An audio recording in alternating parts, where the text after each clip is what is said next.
येवला व निफाड तालुक्यातील टंचाईग्रस्त गावांमध्ये उन्हाळ्याच्या पार्श्वभूमीवर निर्माण होणाऱ्या पाणी टंचाईची तीव्रता लक्षात घेता नागरिकांना नियमित, स्वच्छ व पुरेसे पिण्याचे पाणी उपलब्ध करून देण्यासाठी सुयोग्य नियोजन करावे असे निर्देश राज्याचे अन्न, नागरी पुरवठा व ग्राहक संरक्षण मंत्री छगन भुजबळ यांनी दिले. येवला शहरात येवला व निफाड तालुक्यातील विविध विकास कामांच्या आढावा बैठकीत ते बोलत होते.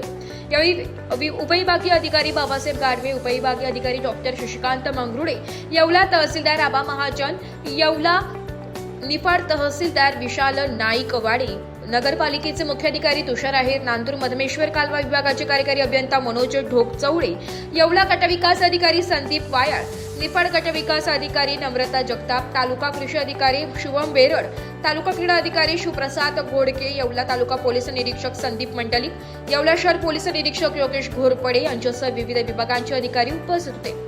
मंत्री भुजबळ म्हणाले की तालुक्यातील टंचाईग्रस्त गावांमध्ये दैनंदिन टँकरच्या मागणीनुसार टँकरद्वारे पाणी पुरवठा उपलब्ध, जलस्रोतांचे योग्य व्यवस्थापन करावे व कोणतेही गाव पाणी टंचाईपासून वंचित राहणार नाही याची दक्षता घ्यावी. ममदापूर वन विभाग क्षेत्रामध्ये वन्य प्राण्यांसाठी पाणी साठवण तलाव भरलेले राहतील या दृष्टीने नियोजन करावे.